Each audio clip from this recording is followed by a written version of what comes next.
এক বান্দা আল্লাহ তাআলার কাছে গুনাহ মাফ চাইলে, আপনারা এই মাত্র শুনলেন, ইবলিসকে আল্লাহ তাআলা চ্যালেঞ্জ ছুড়ে বলছে যে আমিও আমার বান্দাকে, বান্দা যতক্ষণ মাফ চাইতে থাকে, তুই যত ধোকাই দাও, আমি আমার বান্দা মাফ চাইতে থাকলে আমি মাফ করতেই থাকব। এটা বহুত সুন্দর কথা, আজীব কথা, আজীব কথা। বান্দা যতক্ষণ মাস্তাগফিরুনি, যতক্ষণ বান্দা আমার কাছে মাফ চাইবে, আমি তার কাছে বান্দাকে মাফ করতে থাকব। এজন্য এক মুমিনের হতাশ হওয়ার কিছু নাই, মুমিন হতাশ হওয়ার কিছু নাই। ওয়াল্লাযীনা ইযা ফাআলু ফাহিশাতান আও যালামু আনফুসাহুম যাকারুল্লাহ ফাস্তাগফিরু লিযুনুবিহিম ওয়া মান ইয়াগফিরুয যুনুবা ইল্লাল্লাহ ওয়া লাম ইউসিররু আলা মা ফাআলু ওয়া হুম ইয়ালামুন। আল্লাহ তাআলা বলেন, আমার বান্দা যখন অশ্লীলতা, বেহায়াপনা, অসভ্যতা, নোংরামি, নাফরমানি, পাপ করতে করতে এমনকি নিজের উপরে একেবারে জুলুম করে ফেলছে, নেকি বলতে কিছুই নাই, গুনার সাগরে হাবুডুবু খাচ্ছে, আল্লাহ তাআলা তাকেও আশ্বাস দিছে সে যেন আমি আল্লাহকে স্মরণ করে, বান্দা যেন আমাকেই মনে করে এবং আমি আল্লাহর কাছে নিজের গুনাহের জন্য মাফ চায়, তওবা করে, আল্লাহকে যেন বলে, আল্লাহ আপনি ছাড়া আমাকে মাফ করবে কি, আর আমি জেনে বুঝে আর করব না, আমি ছেড়ে দিলাম। এই তিনটি শর্ত যদি বান্দার কাছ থেকে আল্লাহ পায়, তওবা তিন জিনিসের নাম, পেছনের গুনাহ সমূলে ছেড়ে দেওয়া, কালউ মা কান, একদম গোড়া সহ গুনাহ সম্পূর্ণ ছেড়ে দেওয়া, আন ইয়াজিমা আন লা ইয়াউদা ইলাইহা আবাদান, এ কথার মজবুত সিদ্ধান্ত দেওয়া যে মাওলা এমন নাফরমানি আমি আর করব না, আর আইয়ান্দামা আলাইহা, লজ্জিত আর অনুতপ্ত হয়ে চোখের এক ফোঁটা পানি পেলে আল্লাহ তাআলার কাছে মাফ চাওয়া। বান্দা যদি এই তিন শর্ত পুরা করে, বান্দা যদি বলতে পারে দিল থেকে, আল্লাহ আমি গুনাহ ছেড়ে দিলাম, আর করব না, ওয়াদা দিলাম, আমি লজ্জিত মাওলা, আমি মাফ চাইলাম, আল্লাহর কসম, আল্লাহ বলেন উলাইকা জাযাউহুম মাগফিরাতুম মির রাব্বিহিম, আমিও ওয়াদা দিলাম বান্দা 90 বছরের গুনাহ আমি একসাথে মাফ করে দিলাম। আসমান ছোঁয়া, হুজুর শুনছেন, আপনারা বলছেন, লাউ বালাগাত যুনুবুকা আনানাস সামা, আল্লাহ বলছে বান্দা তোমার গুনাহ যদি আসমান পর্যন্ত পৌঁছে যায়, তবুও যদি মাফ চাও, আমি কোনো পরোয়া করি না, আমি আল্লাহ হক আদায় করে তওবা করলে আমি মাফ করে দেব। গাফারতু লাকা ওয়ালা উবালি, আমি মাফ করে দেব। ইয়া ইবনা আদম লাউ আন্নাকা আতাইতানি বিকিরাবিল আরদি খাতায়া সুম্মা ইস্তাগফারতানি লা তুশরিকু বি শাইআ লা আতাইতুকা বিকিরাবিহা মাগফিরা। আল্লাহ বলে বান্দা তুমি যদি জমিনের বালুকণা পরিমাণ গুনাহ নিয়ে আসো, এই পৃথিবীতে কি পরিমাণ বালুর কণা, 1 লাখ, 2 লাখ, 10 শতক জায়গার মধ্যে যদি ড্রেজার দিয়া বালু ভরাট করে, তো কয়টা বালু কেউ গুণে শেষ করা যাবে? তো আল্লাহ তাআলা বলেন এই জমিনের সমস্ত বালু কণা সমপরিমাণ গুনাহ নিয়েও বান্দা তুমি যদি আমার কাছে আসো, সুম্মা ইস্তাগফারতানি, অতঃপর আমি আল্লাহর কাছে তওবা করলাম, শর্ত হইল লা তুশরিকু বি শাইআ, আমার সাথে শিরিক করতে পারবা না, আমার সাথে আর কাউরে ডাকবা না, আমার সাথে কারো কাছে চাইবা না, শুধুই আমার কাছে বলবা, শুধু আমার কাছে চাইবা, চোখের পানি ফেলবা আমার কাছে, রাত গভীরে আহাজারি করবা আমার কাছে, হাজত রাওয়া, মুশকিল কুশা, সব প্রয়োজন পূরণকারী, সব পেরেশানি দূরকারী আমাকেই মনে করবা, আমাকেই ডাকবা, আমার কাছেই বলবা, মাফ চাইবা। আল্লাহ বলেন লা আতাইতুকা বিকিরাবিহা মাগফিরা, আমি আল্লাহ ওয়াদা দিলাম সমপরিমাণ মাগফিরাত নিয়ে আমি তোমার কাছে আসব, আমি আসব। হ্যাঁ, ইন আতাইতানি লাইলান আতাইতুকা লাইলান ওয়া ইন আতাইতানি নাহারান আতাইতুকা নাহারান। আল্লাহ বলে, বান্দা তুমি রাতে যদি আসো গুনাহ নিয়ে, আমি মাগফিরাত নিয়ে আসবো রাতেই। তুমি দিনে আসলে দিনেই মাফ, রাতে আসলে মাফ, রাতেই মাফ। তুমি আসবে যখন, আমিও আসবো তখন, আমিও আসবো তখন। তুমি আইসো বান্দা, ইয়া আদম কুম ইলাইয়া আমশি ইলাইকা। আল্লাহ বলে, বান্দা তুমি আমার জন্য দাঁড়াও, আমি তোমার জন্য হাঁটবো। ওয়ামশি ইলাইয়া উহারবিলু ইলাইকা, তুমি আমার জন্য হাঁটো, আমি তোমার জন্য দৌড়ব, আমি তোমার জন্য দৌড়ব।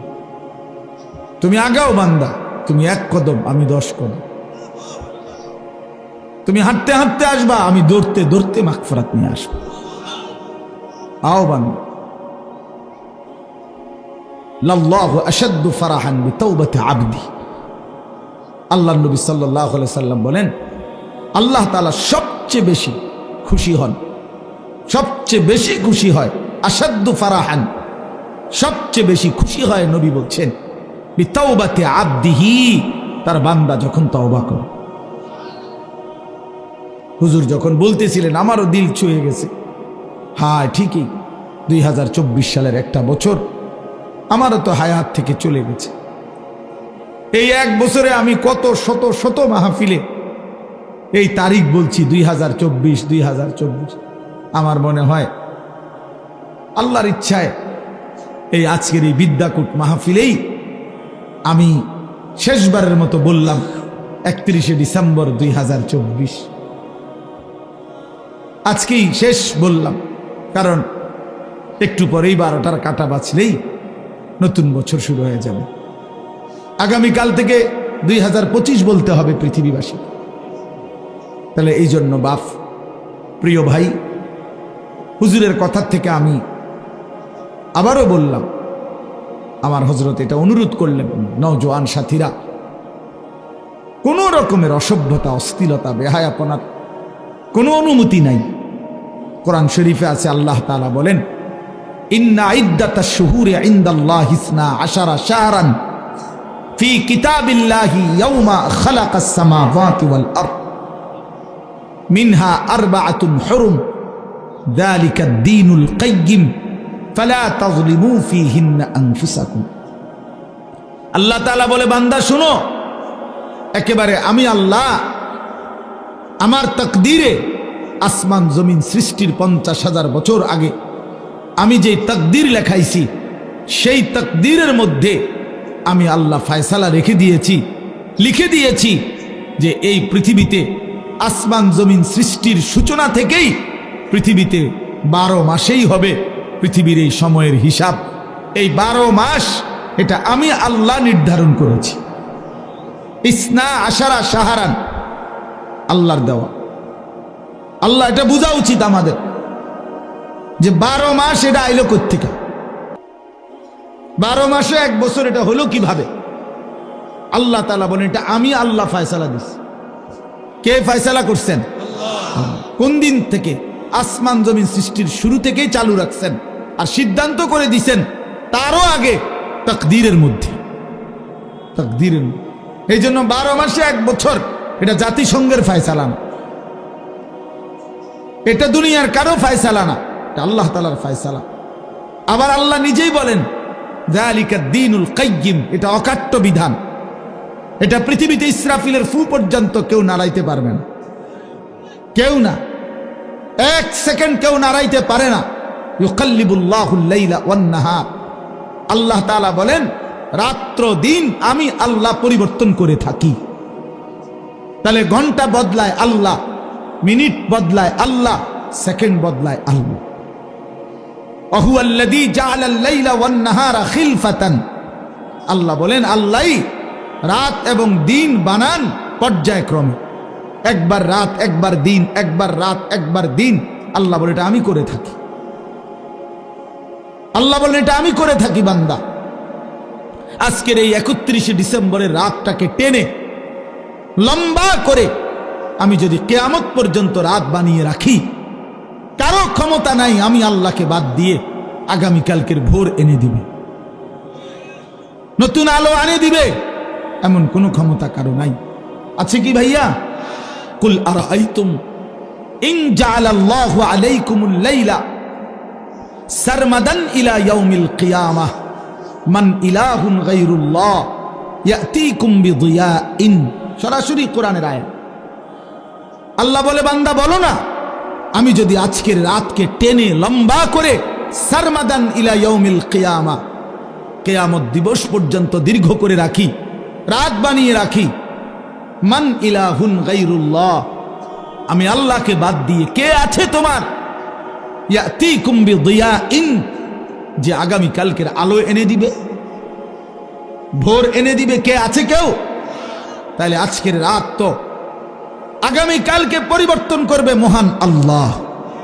তো সেই আল্লাহর নাফরমানি করা, সেই আল্লাহর অবাধ্যতা করা, এটা কিভাবে একজন বিবেকবান, সুস্থ, স্বাভাবিক, কমপক্ষে শেষ এক ফোঁটা ইমানের রক্ত আছে যার শরীরে, এক পবিত্র মায়ের বুকের দুধ খাইছে যেই মুসলমানের বাচ্চা, সে কিভাবে আল্লাহর দেওয়া রাতে, আল্লাহর দেওয়া দিনে, আল্লাহর দেওয়া বছর, আল্লাহর দেওয়া মাস, আল্লাহর দেওয়া প্রতি সেকেন্ডে সে আল্লাহকে বৃদ্ধাঙ্গুলি দেখায়া আল্লাহর নাফরমানির মাধ্যমে কিভাবে উদযাপন করতে পারে? এটা তো কোনো বিবেকবান ইমানদারের কাজ হইতে পারে না, কোনোভাবেই না, কোনোভাবেই না। এই জন্য 31st নাইট হুজুর যেটা বললেন, এটা স্পষ্ট কথা, বাপ, এটা আমাদেরও কথা। নওজোয়ান, তুমি প্রতারিত হইও না, মুসলমানের সন্তান তুমি ধোকা খাইও না। 31st নাইট এই বেঈমানরা শুরু করছে, এই কাফেররা শুরু করছে। আল্লাহর কসম, তাদের তুমি নেটে প্রয়োজনে সার্চ দিয়ে দেখো।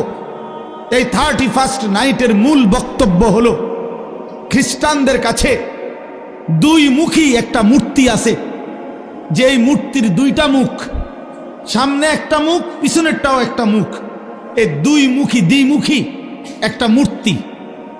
31শে ডিসেম্বরের শেষ মিনিটে তারা ওই পিছনের মূর্তির মুখের পিছন দিকে দাঁড়াইয়া বলে, হে মহান দেবতা, বিগত একটি বছরের অপরাধ আমরা অনুতপ্ত মার্জনা করো। আর ঘুরে আইসা আবার পরের মিনিটে, নতুন বছরের প্রথম মিনিটে, এই সামনের মুখের কাছে আইসা বলে, আগামী একটি বছর হে মহান দেবতা ভালোভাবে রাখো। এই আল্লাহর কসম, এই দুই মুখী একটি দেবতার কাছে প্রার্থনা করা, এইটাই হলো 31st নাইট। এইটা, এরপরে এইটার মধ্যে অসভ্যতার বাকি রং দিছে। এই গান, বাদ্য, নাচ গান, জিনা, ব্যভিচার, হোটেল, রেস্তোরাঁ, মদের বার, নারী পুরুষের অবাধ মেলামেশা, উলঙ্গপনা, অসভ্যপনা, এগুলো কোনো কুকুর বিড়াল করতে পারে, কোনো জানোয়ার করতে পারে, কোনো ইমানদারের সন্তান করতে পারে না, কোনো মুসলমানের বাচ্চা এটা করতে পারে না, কোনো ইমানদারের সন্তান এটা করতে পারে না। এ তো বেঈমানের আখলাক, এ তো দুশ্চরিত্র, লম্পট। জিনাখোর কখনো পবিত্র হয় না। হারাম সম্পর্ক, বিবাহ বহির্ভূত ছেলে মেয়ের অবৈধ যেই কোনো রকমের সম্পর্ক, এটা তো জিনা, এটা তো ব্যভিচার, ব্যভিচার, ব্যভিচার, ব্যভিচার। এটা অতএব ব্যভিচারিত, ধিক্কৃত, ব্যভিচারিত, ধিক্কৃত কোন জিনাখার, কোন ব্যভিচারী, কোন লম্পট, কোন চরিত্রহীন, সে তো সভ্য, ভদ্র, শিক্ষিত, চরিত্রবান কোনো হতেই পারে না। এই জন্য 31st নাইট যারা উদ্বোধন করে, উদ্বোধনের নাম করে, উদযাপনের নাম করে নাচে, গায়, ফুর্তি করে, এরা অসভ্য, এরা অসভ্য, এরা অসভ্য, এরা চরিত্রহীন, এরা লম্পট, এরা লম্পট, এরা লম্পট ছাড়া কিচ্ছু না।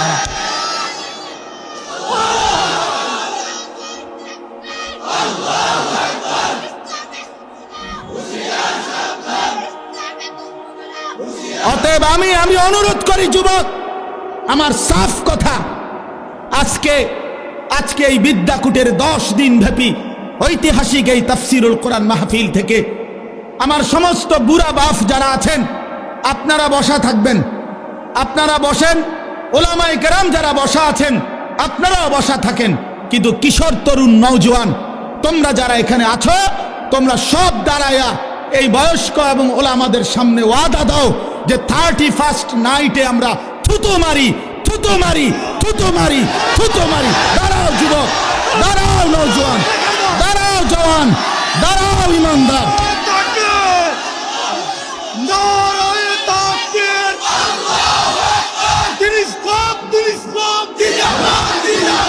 আল কোরআনের আলো,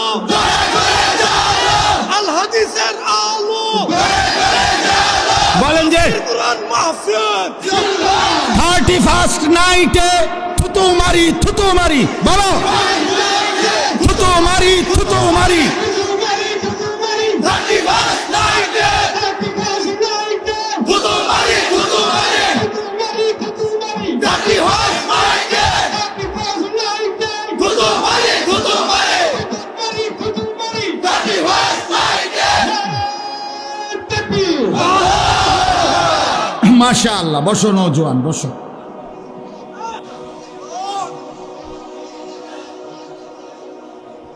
ইনশাআল্লাহ আগামীর নওজোয়ান তোমরা, আগামীর ইসলাম তোমাদের হাতে ইনশাআল্লাহ, আগামীর কালেমার পতাকা উড়বে তোমাদের হাতে ইনশাআল্লাহ। 2024 সালের বিদায় নিচ্ছে, 2 উইকেট পড়ছে 2024 সালে ইনশাআল্লাহ। আমার ব্যক্তিগত কথা হলো, অনেকে অনেকভাবে 2024 সালকে মূল্যায়ন করছে। আমার ব্যক্তিগত মূল্যায়ন হলো 2024 সাল উইকেট পড়ার বছর। এবছর প্রথম উইকেট পড়ছে 5ই আগস্টের জালেমের পলায়নের মাধ্যমে। এই বছর দ্বিতীয় উইকেট পড়ছে 8ই ডিসেম্বর সিরিয়ার আরেক জালেম বাশার আল আসাদের পতনের মাধ্যমে। অতএব 5ই আগস্টে 1 উইকেট পড়ছে, 8ই ডিসেম্বর আরেক উইকেট পড়ছে।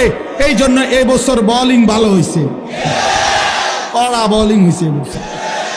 24 সাল উইকেট পড়ছে ভালো, ইনশাআল্লাহ আগামীতে আরো উইকেট পড়বে। আগামীর উইকেট ইসরায়েলের ওই কুত্তা প্রধানমন্ত্রী নেতানিয়াহুর উইকেট, ইনশাআল্লাহ ওই উইকেটটাও পড়ে যাবে ইনশাআল্লাহ। ফিলিস্তিনের বিজয় হবে ইনশাআল্লাহ, কালেমার বিজয় হবে ইনশাআল্লাহ। এত রক্ত, এত শাহাদাত, এত খুন, মুমিনের এত রক্তের বিনিময় মহান আল্লাহ দেবে ইনশাআল্লাহ। আল্লাহ আছে, এখনো আছে। যে মালিক 5ই আগস্টের জালেমকে পলায়ন করতে বাধ্য করেছে, 8ই ডিসেম্বরের জালেমকে পলায়ন করতে বাধ্য করেছে, সেই মালিক ইসরায়েলের কুত্তাকেও পলায়ন করতে দেবে ইনশাআল্লাহ। গুজরাটের কসাই ইমানদার মুসলমানকে ইন্ডিয়ার জমিনে গুজরাটে হত্যাকারী যেই জালেম, সেই নরেন্দ্র মোদীর উইকেটটাও পড়ে যাবে ইনশাআল্লাহ।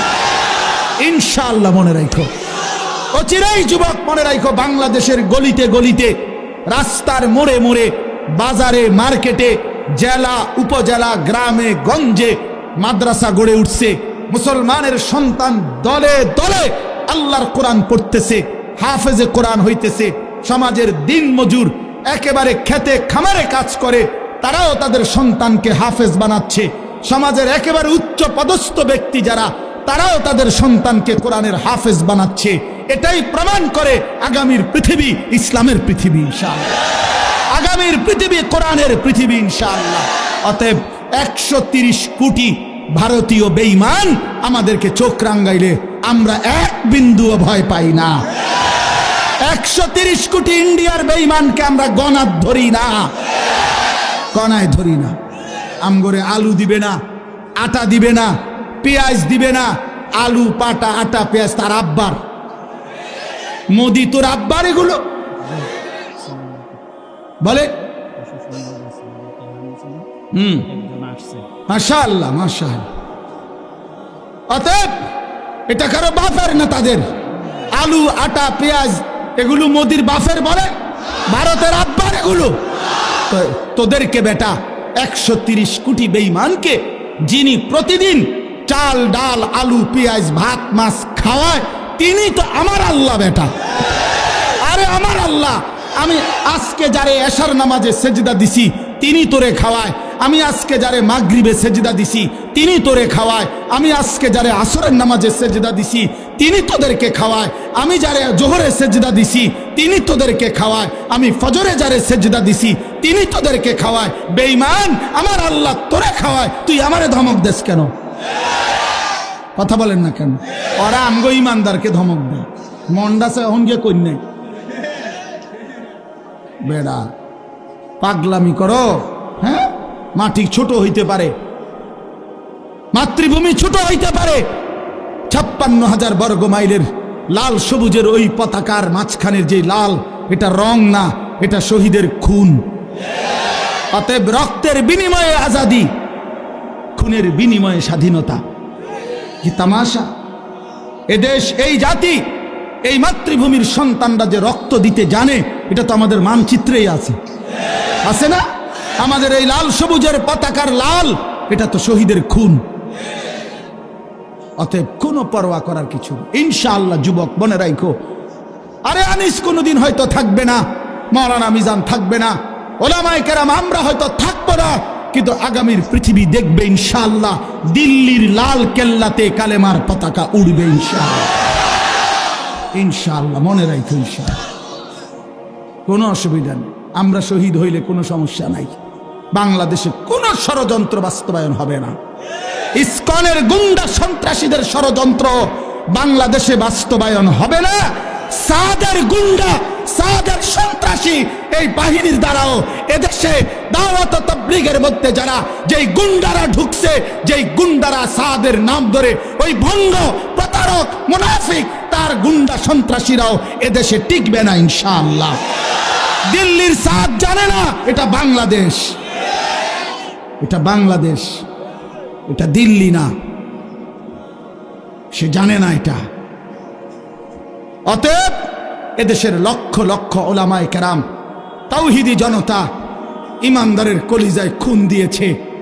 টঙ্গীর বিশ্ব ইজতেমার পবিত্র জমিনকে রক্তে ভাসাইছে যারা, ওরা গুন্ডা, ওরা সন্ত্রাসী, সাদ ভণ্ড। বলো সাদ ভণ্ড, সাদ ভণ্ড, সাদ ভণ্ড।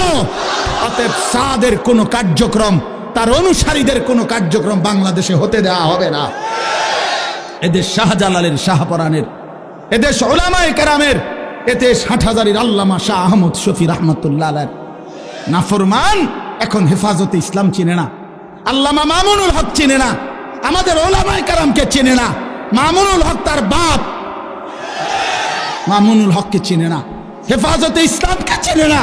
আরে বেটা বেঈমান, এখনো 2013 সালের 5ই মের রক্তের গ্রান শাপলা চত্বরে গিয়া নাক লাগাও, রক্তের গ্রান পাইবা। ওলামায়ে কেরামের পবিত্র তাজা খুনের রক্তের গ্রান লাগবে। এখনো এখনো রক্ত শুকায় নাই শাপলা চত্বরে। ওরা মুসলিম লেবাসধারী। আরে কোনো কাফেরে মারলে মুসলমান মেনে নিতাম, যে নেতানিয়াহু মারছে, মুদিয়ে মারছে, ট্রাম্পে মারছে, মনটারে বুঝাইতাম।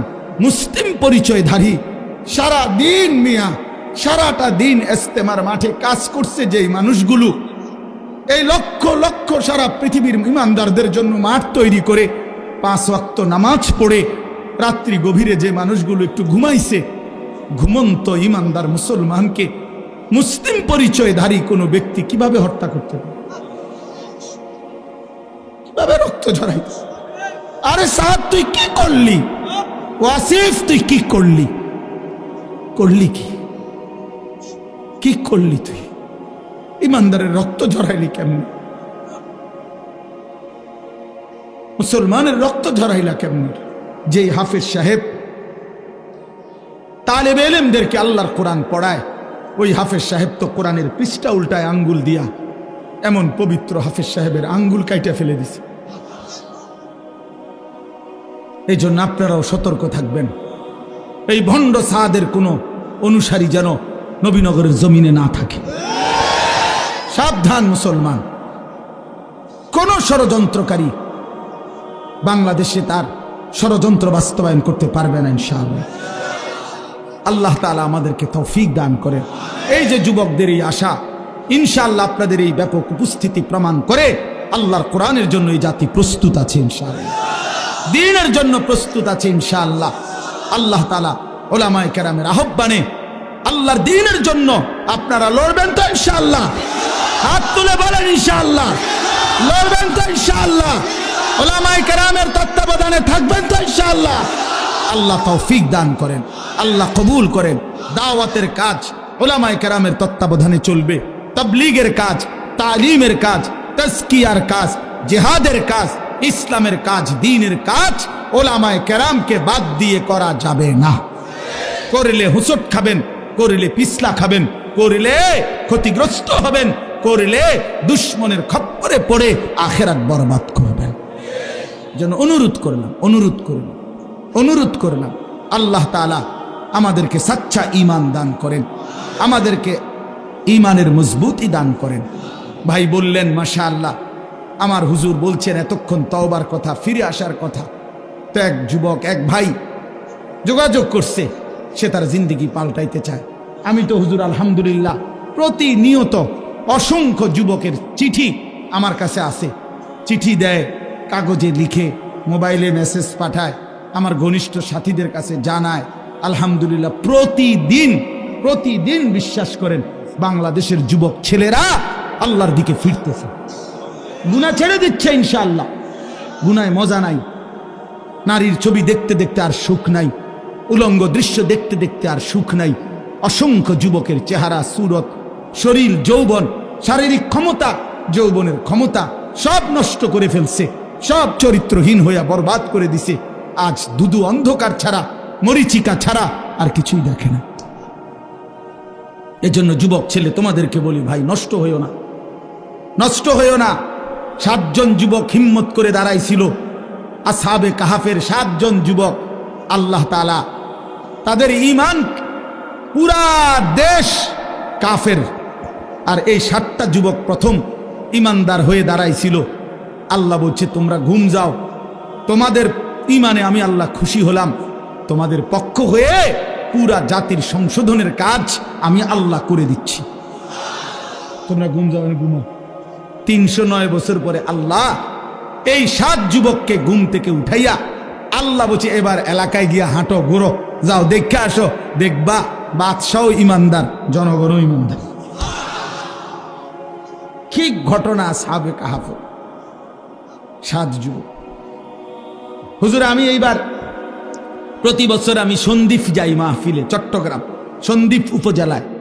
এই সন্দ্বীপে বঙ্গোপসাগর পার হইয়া যাইতে হয় স্পিড বোটে, অনেক মানে ভয়ের এই জায়গাটা পার হওয়া অনেক দূর। তো প্রতি বছরই আমরা যাওয়ার চেষ্টা করি, বাংলাদেশের সব ওলামায়ে কেরাম যায় সন্দ্বীপে। বড় বড় বুজুর্গ, আমাদের শায়েখে সন্দ্বীপী ইদ্রিস সন্দ্বীপী রাহমাতুল্লাহর মতো মহান বুজুর্গ সন্দ্বীপের। তো এই বছর গত বছর 2023 সালের অক্টোবর নভেম্বর মাসে এই একটা কারগুজারি শুনেন। অক্টোবর নভেম্বর মাসে 4টা কলেজের ছেলে, ওরা আপনার প্রতিদিন ফজরের নামাজ জামাতে পড়ে, তো পইরা সাগরের পারে হাঁটে। একদিন তারা গত বছর নিজেদের মধ্যে বলতেছে যে আচ্ছা আমরা যে প্রতিদিন ফজর পড়ি, হাঁটি, তো আমরা একটা কাজ করি, চলো না হাইটা আমরা এই সকাল টাইমটা আমাদের বন্ধুদেরকে ফজরের নামাজের জন্য উঠাই, ফজর ক্যাম্পেইন, ফজরের জন্য গণসংযোগ করি, চলো। এই কথা নিয়ত করে 4 বন্ধু কি করবে, কার কাছে যাবে, একটা খসড়া পরিকল্পনার জন্য একটা কাগজ খুঁজছে। আর এই যে লেখি আমরা কখনই, কাগজ নাই তাদের, এই মুহূর্তের লগ সাথে কাগজ ছিল না। তো এই ছেলেটা বলতেছে, কয় হুজুর সিগারেটের একটা প্যাকেট সাগরের পার থেকে খুঁজে নিছে, নিয়ে সিগারেটের প্যাকেটের ওই ভিতরের অংশটা সাদা না, এইটা বইয়ে লিখছি, লেখা ঠিক করে আমরা কোথায় কোথায় যাব, কেমনি কেমনি করব। এই শুরু করলাম কাজ, ফজর ক্যাম্পেইন, মানে ফজরের জন্য গণসংযোগ করা। এরপরে আলহামদুলিল্লাহ দেখেন এই বছর 19শে নভেম্বর আমি এরকম, এটার মতো হবে, আরো বড় হবে প্যান্ডেল, ওই সন্দ্বীপের সবচেয়ে বড় মাদ্রাসা, যিনি পুরা সন্দ্বীপ উপজেলা ইত্তেহাদুল ওলামার সভাপতি, মুরব্বী হুজুরের মাদ্রাসার মাহফিল, ওরা আমারে বলছে আগে যে হুজুর রাত্রে যেখানে মাহফিল হবে সেখানে ফজরের পরে ওই প্যান্ডেলে আমাদের মাহফিল, মানে ওদের আলাদা। আমি ঠিক আছে, আমি যেহেতু রাতে থাকবো, তোমগো ফজরের পরে অসুবিধা নাই, আমি আসি। সকালবেলা ফজরের নামাজের পরে এরা আসতে শুরু করছে, পোলাভাই মনে হয় আধা ঘন্টার ভিতরে পুরাটা মাঠ পূর্ণ হয়ে গেছে, সব কিশোর তরুণ যুবক। আল্লাহর কসম দাঁড়াইয়া ওরা, এই ছেলে বলতেছে হুজুর আমাদের এই 1 বছরের মেহনতে আমরা এই 4-5 জন যুবক শুরু করছিলাম ফজরের জন্য ঢাকা। আল্লাহর দয়া 1 বছরে 4,500 ছেলে লিস্টি করা আমাদের প্রতিদিন ফজরের নামাজ জামাতে পড়ে। কি করতে পারে যুবক? যুবক চাইলেই সমাজের প্রত্যেকের হাতে হাতে মদের বোতলও তুলে দিতে পারে, যুবক চাইলে প্রত্যেকের হাতে হাতে নামাজের মুসল্লাও তুলে দিতে পারে। যুবককে আল্লাহ শক্তি দিছেন, আল্লাহ তো শক্তি দিছেনই কাজ নেওয়ার জন্য, না তো শক্তি কেন দিলেন? আল্লাহ তাআলা যৌবন কালকে বলছেনই কুওয়াত, শক্তি। আল্লাহুল্লাযী খালাকাকুম মিন দুফিন, আল্লাহ বলছে তোমাদেরকে আমি সৃষ্টি করেছি দুফ, দুর্বল অবস্থায়, তার মানে শিশুকাল। সুম্মা জাআলা মিন বা'দি দুফিন কুওয়াতান, অতঃপর সেই দুর্বলতার পরে আমি তোমাদেরকে দিলাম শক্তি, মানে যৌবন। সুম্মা জাআলা মিন বা'দি কুওয়াতিন দুফান ওয়া শাইবা, পুনরায় আবার সেই শক্তির থেকে আবার ফিরিয়ে দিলাম দুর্বলতা এবং বার্ধক্য। তাহলে বোঝা গেল শিশুকালও দুর্বল, বৃদ্ধকালও দুর্বল, তাহলে শক্তি কখন? আল্লাহ কোরআনে বলছে। এই জন্য অনেক নওজোয়ান, আমি তোমাদের জন্য দিল থেকে দোয়া করি বন্ধু, রাত এই গভীরে আমরা প্রত্যেকেই এই 10 দিন ব্যাপী ঐতিহাসিক এই তাফসীরুল কোরআন মাহফিলে তোমরা নিজেকে পরিবর্তনের সিদ্ধান্ত নাও। ঠকবা না ইনশাআল্লাহ। আল্লাহকে সেজদা দিয়ে কেউ ঠকে না, প্রিয় নবী সাল্লাল্লাহু আলাইহি সাল্লামকে অনুসরণ করে কেউ ঠকে না। আল্লাহ তাকে দামি বানায় দুনিয়াতেও আখিরাতেও। আখিরাতেও কোনো পাপী, কোনো চরিত্রহীন, কোনো লম্পট, কোনো দুশ্চরিত্র বন্ধু সে মানুষের কাছে ঘৃণিত হয়, ঘৃণিত হয়। তোমরা যারা 5 ওয়াক্ত নামাজ পড়ো না, তোমরা লজ্জিত ঘৃণিতই হবা ভাইয়া। আল্লাহ তাআলা আমাদের সন্তানদেরকে বোঝার তৌফিক দান করেন। আমি শুধু আয়াত পড়ছি, অল্প একটু বলি, তাইলেই আমার কথা শেষ। এই কোরআনুল কারীমের এই সূরার তরজমাটুকু বলি। 30 নম্বর পারা একটা ছোট্ট সূরা আমি পড়ছিলাম, 94 নম্বর সূরা।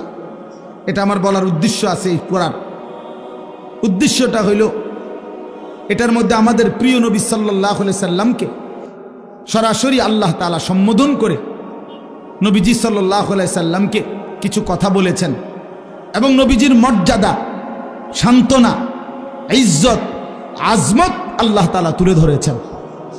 এখানের মূল বিষয়টা হইল প্রিয় নবী সাল্লাল্লাহু আলাইহি সাল্লাম 40 বছর বয়সে তিনি যখন ইসলাম প্রচারের দায়িত্ব পেলেন, আল্লাহ বললেন মানুষকে আল্লাহর দিকে ফিরাবার, তখন 1 মিনিট শুধু চিন্তা করেন যে নবীজি সাল্লাল্লাহু আলাইহি সাল্লাম 1 মিনিট ভাবেন, শুধু 40 বছর বয়সে আল্লাহ পাক যখন ওনাকে দায়িত্ব দিলেন তখন তিনি কোন সমাজে দাঁড়াইলেন।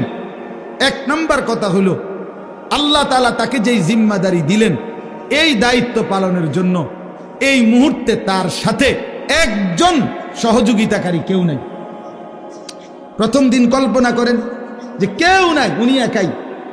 আচ্ছা, 2 নাম্বার, সমাজের ডান দিক থেকে বাম দিকে, উত্তর দিক থেকে পূর্ব, দক্ষিণ দিকে, পূর্ব থেকে পশ্চিম দিকে, অর্থাৎ এই সমাজের নবীর সমাজটা একটা জায়গায় তাকাইলে কোথাও কোনো আলো নাই, কোথাও কি নাই, মানে এই আলো না। ইনসানিয়াত, মনুষ্যত্ব বলতে, মানবতা বলতে কিচ্ছু নেই। আল্লাহ চেনে না, আখেরাত চেনে না, ইবাদত বুঝে না, মৃত্যু কি জানে না, কবর কি বোঝে না, আখেরাত বলতে কিছুই জানে না। পৃথিবীর সমস্ত অপরাধ এক কথায় যা হইতে পারে তার সব কিছু তারা তখন করতেছে, ঠিক কি না? চুরি, ডাকাতি, জিনা, ব্যভিচার, মদ, জুয়া, সুদ, ঘুষ, ধর্ষণ, নির্যাতন, লুণ্ঠন, ছিনতাই, রাহাজানি, মূর্তি পূজা, শিরিক, কুফর, সব কিছু 16 আনা, 16 আনা। এখন এই অবস্থায় একটি গোটা পৃথিবীর মানুষকে সংশোধনের জন্য একজন রাসূলকে দায়িত্ব দেওয়া হইল। উনি যদি 1 মিনিট চিন্তা করে, হায় আল্লাহ, কোন দিক দিয়ে শুরু করব, কেমনে শুরু করবো, বুঝামু কেমনে, কারে কমু কিতা, যে এই পরিমাণ সদর বদর এটি বাইর করবো কেমনে আমি? ঠিক না কথাটা? চিন্তা করলে কি পরিমাণ অন্ধকার। আমরা ইতিহাসের বইতে বলছি যে 3W ছিল আরবের মানুষদের নিত্যদিনের অভ্যাস। 3টা ডব্লিউ, ইংরেজি ডব্লিউ আর কি, একটা অক্ষর আছে না ইংরেজিতে, একটা হলো ওয়ার মানে যুদ্ধ, মারামারি, 2 ওমেন নারী, 3 ওয়াইন মানে মদ। যুদ্ধ, নারী, মদ, এই 3 জিনিস ছিল তাদের নিত্যদিনের কাজ। মারামারি, হানাহানি, মদের আড্ডা, জুয়ার আড্ডা, নারীর আড্ডা, এই ছিল জীবন। আপনি আশ্চর্য হবেন, আমি নিজে পড়ছি, এবং হুজুর মাজা খাসিরাল আলাম বিইনহিতাতিল মুসলিমিন যে বইটা, মুসলিম উম্মার পতনে বিশ্বের কি ক্ষতি হলো, সৈয়দ আবুল হাসান আলী নদভী রহমতুল্লাহ লিখিত সেই পৃথিবী বিখ্যাত বই। ওলামায়ে কেরামের অক্ষরে অক্ষরে বর্তমান যুগ চাহিদা অনুপাতে আমি নওজোয়ান আলেম যারা আছেন আপনাদেরকে অনুরোধ করলাম এই বইটা পড়েন, একেবারে লাইনে লাইনে পড়েন। আল্লামা আবু তাহের মিসবাহ দামাত বারাকাতুহুম আদিব সাহেব হুজুর অনুবাদ করছে এটা পড়েন, ফায়দা হবে। 1450 বছরের ইতিহাস বুঝবেন। তো ওইখানে আছে যে এই জাহিলি সমাজে একটি মতবাদ ছিল, একজন ধর্মগুরু ঘোষণা দিছিল তখনকার সময়ে নবীজির আগমনের পূর্বে 3 জিনিসে কারো কোনো একক মালিকানা নাই, সবার সমান মালিকানা। 3টা জিনিসের মধ্যে, 1 আগুন, আগুন সবার মালিকানা, 2 পানি, 3 নারী। নাউযুবিল্লাহ, কথা বুঝেন নাই? আগুন, পানি, নারী, কারো একক অধিকার নাই। নারী যেখানেই থাকুক, যার কার এটা কোনো কথা নাই, যার যেখানে ইচ্ছা উপভোগ করবে, তার কোনো ব্যক্তি স্বাধীনতা, ব্যক্তি পরিচয় বলতে কিছু নেই। এত জঘন্য ছিল সমাজ, এত নিকৃষ্ট ছিল সমাজ। সেই সমাজটাকে পরিবর্তন করার জন্য আল্লাহ তাআলা নবী সাল্লাল্লাহু আলাইহি সাল্লামকে বলছেন। আপনি চিন্তা করে দেখেন কত বড় ভারী দায়িত্ব।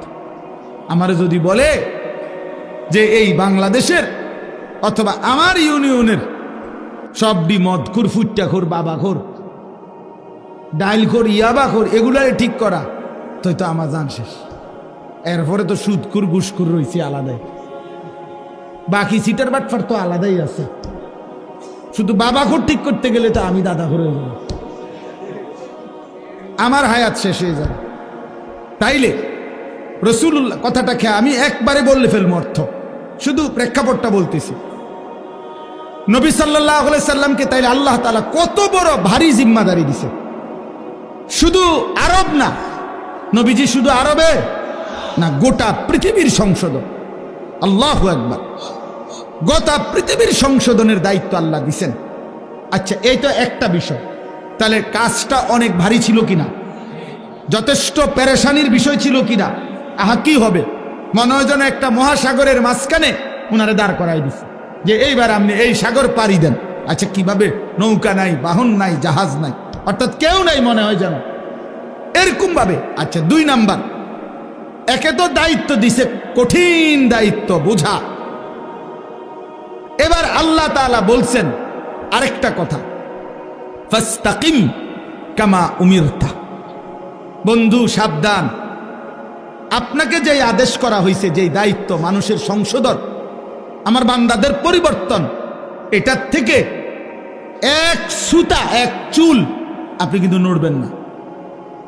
ফাস্তাকিম, মজবুত থাকেন, অটল থাকেন, অবিচল থাকেন, সুখে থাকেন আর দুঃখে থাকেন, জুলুম করুক, অত্যাচার করুক, নির্যাতন করুক আর বিদ্রুপ করুক, পাথর মারুক আর উটের নারী ভুড়ি চাপায় দোক, আপনারে পাথর মারুক আর যাই করুক, আপনার পেটে ভাত থাকুক কিংবা না থাকুক, আপনার সাহাবীদেরকে অত্যাচার করুক আর শহীদ করুক, ফাস্তাকিম, আপনি কিন্তু এক সুতা, এক চুল নড়বেন না। আপনার কাজ, আপনার দায়িত্ব, আপনার জিম্মাদারি আপনি আদায় করবেন। তাহলে এবার 2টা বিষয়, 1 দায়িত্বটা অনেক ভারী, আবার বলছে বাদদম যাইতো না, সারণ যাইতো না। বিষয়টা কেমন কঠিন হয়ে গেল, কঠিন হয়ে গেল কিনা।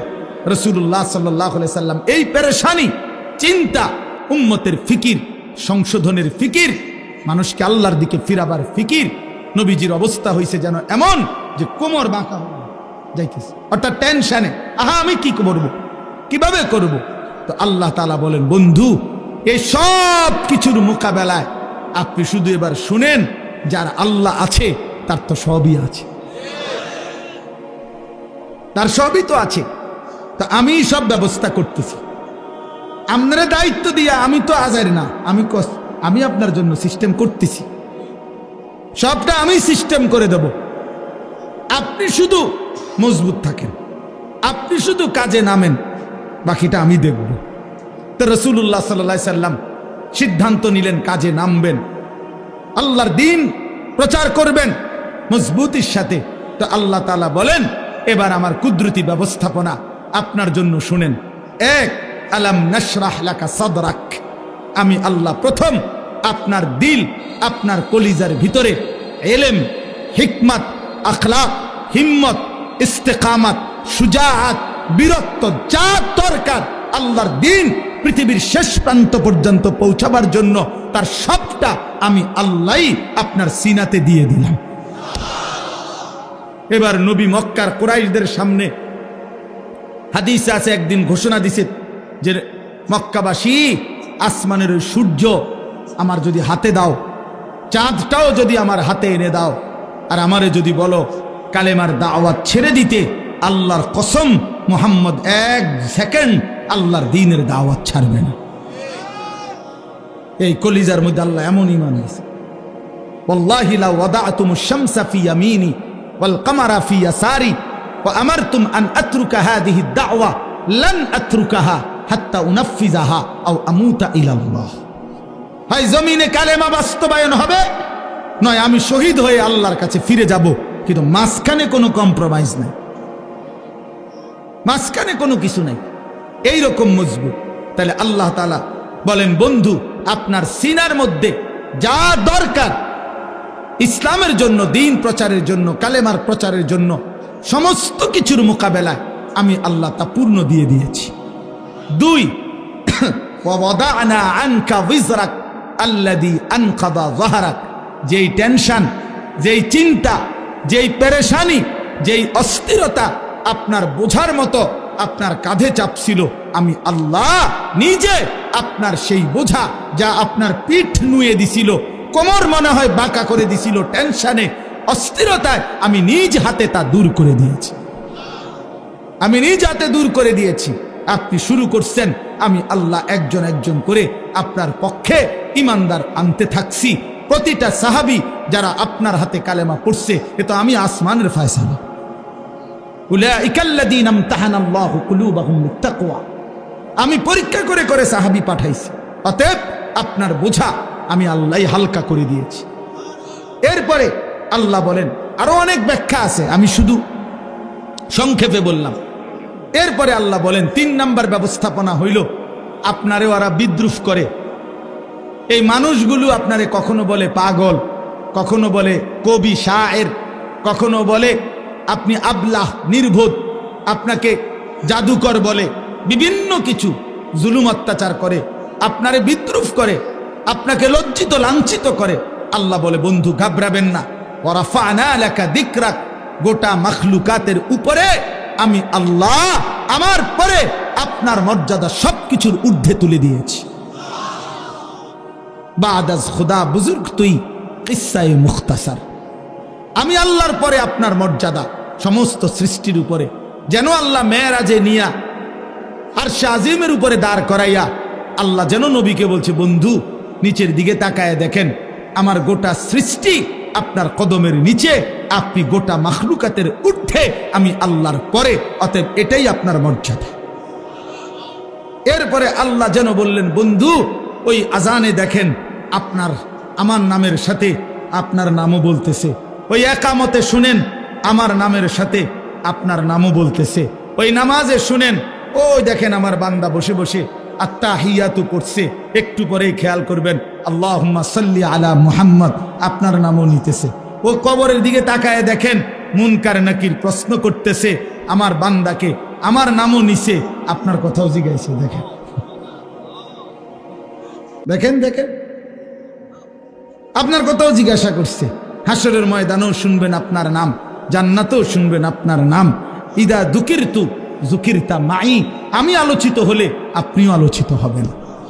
আমি আছি তো আপনি বন্ধু আছেন, আমার ইজ্জত সম্মান থাকবে তো আপনার সম্মানও থাকবে। মোহাম্মদ হামেদে হামদে খুদা বাস, খুদা মদহে আফরি মুস্তাফা বাস। আল্লাহর প্রশংসায় মোহাম্মদই যথেষ্ট, মোহাম্মদ সাল্লাল্লাহু আলাইহি সাল্লামের প্রশংসায় আল্লাহই যথেষ্ট। এরপরে আল্লাহ বলেন ফা ইন্না মাআল উসরি ইউসরা, ইন্না মাআল উসরি ইউসরা। আল্লাহ বলে বন্ধু ঘাবড়াবেন না, আমি জানি দ্বীনের এই কাজ করতে গিয়ে, আল্লাহর দিকে মানুষকে ডাকতে গিয়ে, আমার কালেমার দাওয়াত দিতে গিয়ে প্রতি মুহূর্তে আপনি কষ্ট পাবেন, যন্ত্রণা। কষ্টের পরে আমি আল্লাহ আপনার জন্য ইউসর, শান্তি রাখছি, স্বস্তি রাখছি, নিরাপত্তা রাখছি। ঘাবড়াবেন না। দেখবেন বন্ধু 10 বছরে 20 বছরে মুসলমান হইছে যে কয়জন, দেখবেন মক্কা বিজয়ের দিন দেখবেন একদিনে মুসলমান হয়ে গেছে 20 বছরের চাইতে বেশি। তার মানে আপনি অল্প সময় মেহনত চালায়া যান, একটা সময় দেখবেন আপনার ওয়ারাআইতান নাসা ফি দীনিল্লাহি আফওয়াজা, দলে দলে কাতারে কাতারে লোকেরা আল্লাহর দ্বীনের দিকে, ঈমানের দিকে, ইসলামের দিকে আসতেছে। সর্বশেষ কথা হলো আল্লাহ তাআলা বলেন ফাইদা ফারাগতা ফানসাব ওয়া ইলা রাব্বিকা ফারগাব। আমি আগেই বলছি, অনেক ব্যাখ্যা আছে, কিন্তু মূল বক্তব্য হলো এইটা। এই কথার দ্বারা শেষ। আল্লাহ বলছে বন্ধু, আল্লাহ আদর করতে বলছে, যেটা আমার হুজুরও বলতে চাইছিলেন। সারাদিন আপনি মানুষকে কালেমার দাওয়াত দিছেন, তাবলীগ করেছেন, ইমামত করেছেন, সাহাবায়ে কেরামকে তালিম দিয়েছেন, জিহাদের কাজ করেছেন, সারাদিন ব্যস্ত ছিলেন মানুষকে নিয়ে। আপনার পক্ষেও কেউ ছিল, আপনার বিরুদ্ধেও বহুজনের ষড়যন্ত্র ছিল। সারাদিনের এই পেরেশানি অস্থিরতা শেষ করে আপনি যখন রাত্রিবেলা অবসর হবেন, তো রাত গভীরে আমার কাছে আইসেন, আমার কাছে আইসেন বন্ধু। একাকী তাহাজ্জুদের সেজদায়, তাহাজ্জুদের মুসল্লায় আইসেন, আমি আপনার আদর করে হাত বুলায়া সারাদিনের ক্লান্তি মুছে দেব। ইদা ফারাগতা ফানসাব ওয়া ইলা রাব্বিকা ফারগাব। রাত গভীরে আইসেন আমার কাছে, আমি আদর করে দেব, আমি ধুয়ে মুছে আপনার ক্লান্তি দূর করে দেব, আমি আপনারে সোহাগ করব। আমি বন্ধু আপনার ইজ্জত, মর্যাদা, সম্মান, সান্ত্বনা আপনাকে দিতেই থাকবো। ওয়ালাকাদ না'লামু আন্নাকা ইয়াযীকু সাদরুকা বিমা ইয়াকুলুন ফাসাব্বিহ বিহামদি রাব্বিকা ওয়া কুম মিনাস সাজিদিন। আল্লাহ বলে বন্ধু জানি আমি লোকেদের মন্দ কথা শুনে আপনার মনটার মধ্যে কষ্ট লাগে, তবে যখনই আপনার মনে কষ্ট লাগে আপনি আমার তাসবিহ পড়েন, আমারে সেজদা দিয়েন, আমি আল্লাহ আপনার দিল শান্ত করে দেব। এজন্য রাত গভীরে আবারও ওই কথা আমার হুজুর বলছেন আপনাদের কাছে, শেষ রাত্রের আমল, শেষ রাত্রের কান্না, শেষ রাত্রের রোনা জারি বান্দাকে যেন আল্লাহ তাআলা একান্তই নিজের করে নেয়। নিজের আল্লাহ যেন বলে বান্দা তুমি একদমই একা, আমি আল্লাহ তোমার সামনে। বলো বান্দা তোমার যা কিছু মনের যত কষ্ট, দুঃখ, বেদনা, যা চাওয়া রাতের অন্ধকারে আমাকে বলো, আমি সব দেব, সব দেব, সব দেব। এই জন্য নবীকে আল্লাহ বলছে বন্ধু সারাদিনের মেহনত থেকে যখন অবসর হবেন, ফানসাব, এবার আপনি আলাদা রাত্রিবেলা পরিশ্রম করবেন, ইবাদত, দোয়া, জিকির, তেলাওয়াত, তাহাজ্জুদ, কান্নাকাটির জন্য আমার দিকে ফিরবেন। আমি আল্লাহ আপনার সমস্ত ক্লান্তি, পেরেশানি, দুঃখ দূর করে দেব। এজন্য শেষ একটা কথা বলি, তায়েফের ময়দান থেকে নবীজি সাল্লাল্লাহু আলাইহি সাল্লাম যখন রক্তাক্ত হয়ে ফিরে আসছিলেন, তখন যেই রাত্রিবেলা যেই আঙ্গুর খেজুরের বাগানে নবী আশ্রয় নিছিলেন, তো সেদিন রাত্রে রক্ত মাখা শরীর নিয়ে আল্লাহর নবী রাত গভীরে একটা লম্বা দোয়া করছিলেন। হাদিসে এই দোয়াটা আছে, লম্বা দোয়া। নবীজি সারাটা শরীর রক্তাক্ত, পায়ের জুতার সাথে লেগে গেছে জমাট রক্ত, এই অবস্থায় রাত্রি অন্ধকারে নবী গভীর রজনীতে আল্লাহ তাআলার কাছে লম্বা দোয়া করছিলেন চোখের পানি ফেলে। ওইখানে একটা কথা নবীজি সাল্লাল্লাহু আলাইহি সাল্লাম বলছিলেন যে আল্লাহ আপনি আমারে ইলা মান তাকিলনি, এই মাওলা আপনি আমারে কার কাছে পাঠাইলেন, কার কাছে পাঠাইলেন? ইলা বাঈদিন ইয়াতাজাহামুনি, আপনি বুঝি আমারে এমন দূরের অপরিচিত মানুষের কাছে পাঠাইলেন যারা আমারে, আমি তাদেরকে আপনার দিকে ডাকলাম, তারা আমারে এভাবে পাথর মারল। কোন নবীকে বুঝি মানুষ এভাবে মারে? কল্যাণকামীকে মানুষ বুঝি এভাবে মারে?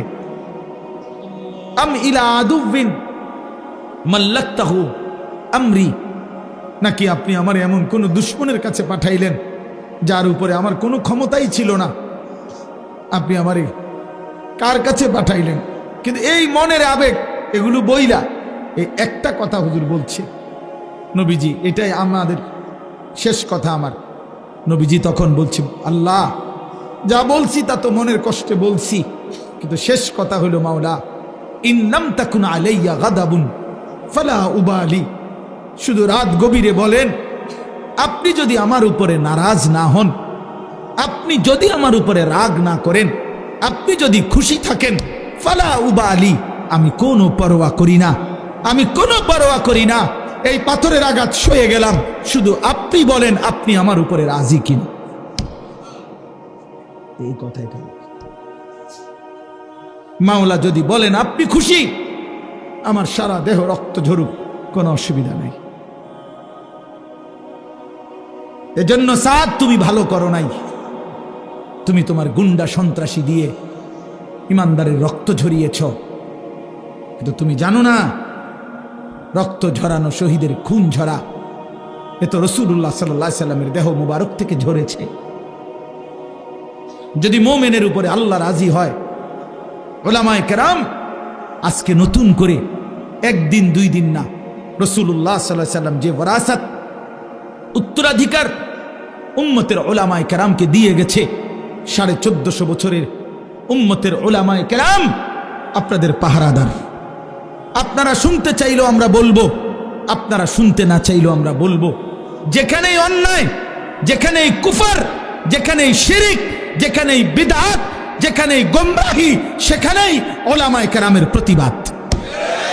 এটা চলতেই থাকবে, এটা চলতেই থাকবে, এটা চলতেই থাকবে, এটা চলতেই থাকবে।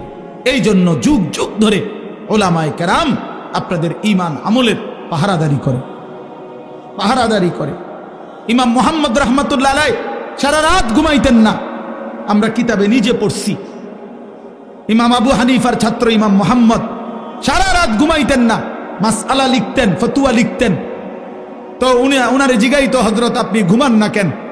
উনি বলতো জানো এই দেশবাসী আমার মতো এক মুহাম্মদ ছোট্ট, তার উপরে ভরসা করে তারা ঘুমায়, তারা ভাবে মুহাম্মদ জেগে আছে, সে আমাদের জন্য শরীয়তের মাসআলা গবেষণা করতেছে, আমাদের যা জরুরত আমরা তা তার কাছে জিজ্ঞাসা করে নেব, এই আশায় সাধারণ জনগণ আরামসে ঘুমায়। যে মানুষ আমাদের উপরে ভরসা করে ঘুমায়, আমি কেমনে ঘুমাই তাদের এত বড় দায়িত্ব নেই। কাইফা আনামু ওয়ান নাসু ইয়ানামুনা তাওয়াক্কুলান আলাইনা, এই আরবি আবার, আমি কিভাবে ঘুমাবো অথচ মানুষ তো আমার উপরে আস্থা রেখে ঘুমায়। যে মুহাম্মদ জেগে আছে, সে লিখতেছে, সে মাসআলা লিখতেছে। আল্লাহ তাআলা আপনাদের সবাইকে কবুল করে নেন। আজকের এই তাফসীর মাহফিলে আল্লাহ তাআলা আপনাদেরকে ভরপুর বরকত দান করেন। কোরআনের সাথে থাকবেন তো ইনশাআল্লাহ, আল্লাহর দ্বীনের উপরে থাকবেন তো ইনশাআল্লাহ, উলামায়ে কেরামের সাথে থাকবেন তো ইনশাআল্লাহ। হ্যাঁ, আল্লাহ তাআলা আপনাদেরকে কবুল করেন, তৌফিক দান করেন। 10 দিন ব্যাপী তাফসীরুল কোরআন মাহফিলের সমস্ত আলোচনা আল্লাহর কোরআনের নূর আমাদের দিলের মধ্যে আল্লাহ জ্বালায়া দেন। আমিন। সুবহানাল্লাহি ওয়া বিহামদিহি।